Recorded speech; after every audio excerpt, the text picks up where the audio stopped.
The United States was established upon the principle that all people are created equal and possess the right of liberty, but these values aren't always practiced in reality.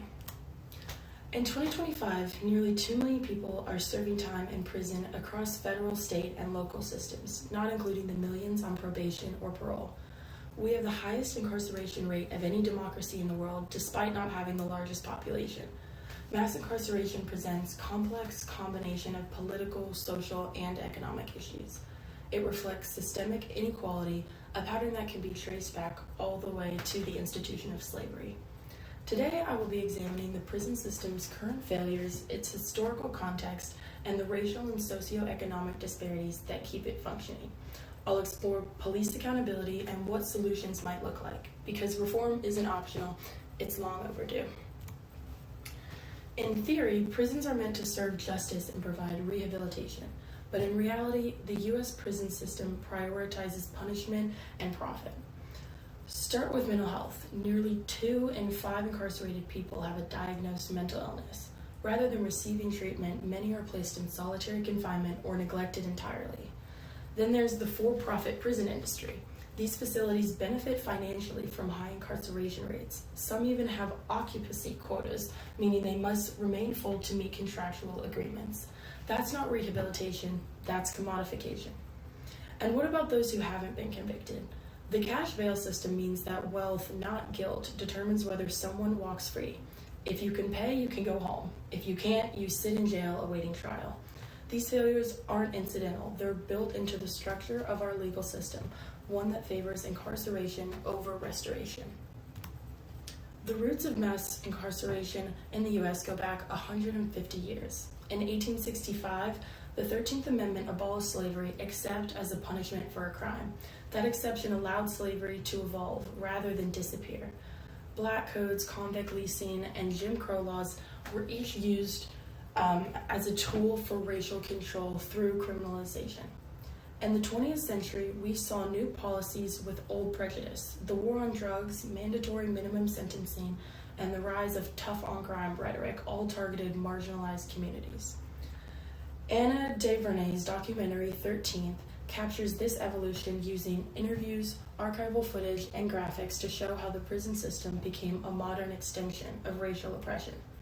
Incarceration has replaced plantations, and the language of criminality has replaced the language of racism. But this intent has stayed chillingly consistent. Mass incarceration doesn't affect those who commit crimes, it targets those who are already disadvantaged. In the United States, race and poverty are tightly linked to incarceration.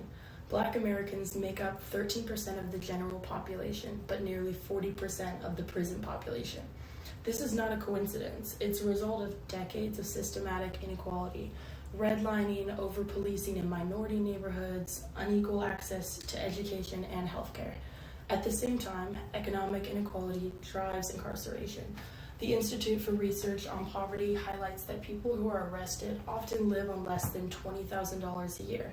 They can't afford bail, quality legal defense, or time off work to fight charges. The system criminalizes poverty and race, not just behavior. And for many people, especially those in marginalized communities, justice is out of reach before the trial even begins. Leaving prison should mean a chance to rebuild, but for millions, release is just the beginning of a new struggle. Formerly incarcerated individuals face legal discrimination in nearly every area of their life. They're denied access to public housing, restricted from voting, and often rejected by employers and universities for having a record. Re-entry should not be a process of reintegration, but it's one of abandonment. But without support, individuals fall back into survival mode. That's exactly what happens. According to national data, nearly 2/3 of people released from prison are rearrested within 3 years. The system calls this recidivism, implying that it's an individual's failure. But in reality, it's a reflection of how we've set up people to fail, denying them jobs, homes, and a second chance. The United States imprisons more people per capita than any other country in the world. Our incarceration rate is around 664 per 100,000 people, compared to Canada at 85, Norway at 54, or Japan at 39. The same is true for our spending. We spend more than $80 billion annually on prisons, which is more than many countries spend on their education. This is not a normal justice system, it's a global outlier. Some countries focused on rehabilitation and community-based corrections, but in the US, punishment defines justice. Even within our own borders, state-by-state laws create wildly inconsistent systems, from sentencing minimums to solitary confinement policies. What this means is, where you live determines how harshly you'll be punished. And globally, the US has chosen to invest in incarceration, not liberation. Police brutality and misconduct don't just reflect individual behavior, they reflect institutional culture. After the killing of Breonna Taylor in 2020, the Louisville Metro Police Department faced widespread backlash. As I explored in my research, they responded not just with policy, but with storytelling, rebranding their mission, launching a redesigned website, publishing external audits, and posting videos to social media. They emphasized transparency, accountability, and partnership with the community. But the Department of Justice found that these words were unconstitutional practices underneath, using excessive force, unlawful search warrants, racial profiling, and failures in internal accountability. But in recent years, the LMPD and many other police departments around the country who have faced similar backlash have concentrated their efforts on restoring a positive community connection without adjusting the organization internally to be capable of enacting the reforms promised to these people. This matters because narratives are powerful. They shape public perception, but they breed mistrust when they diverge from reality.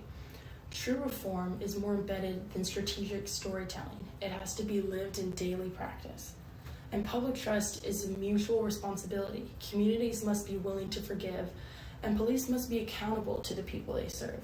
Without both, this cycle of harm continues. So what does reform look like?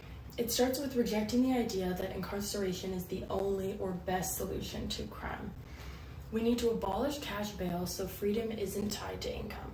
We must ban for-profit prisons and end financial incentives for keeping people locked up. We should shift funding away from punishment and toward prevention, investing in mental health care, education, housing, and rehabilitation programs. Multimodal advocacy, using infographics, documentaries, expert analysis, all amplifies marginalized voices and educates the public. We need to use information to empower action. We must also expand restorative justice programs that center around healing and accountability rather than vengeance. And finally, we need to support reentry. This means restoring voting rights, providing housing access, and sealing nonviolent records. Reform is not a single law, it's a cultural, economic, and institutional shift, and it begins with seeing incarcerated people as human beings, not statistics. And here are my sources. Thank you so much for listening.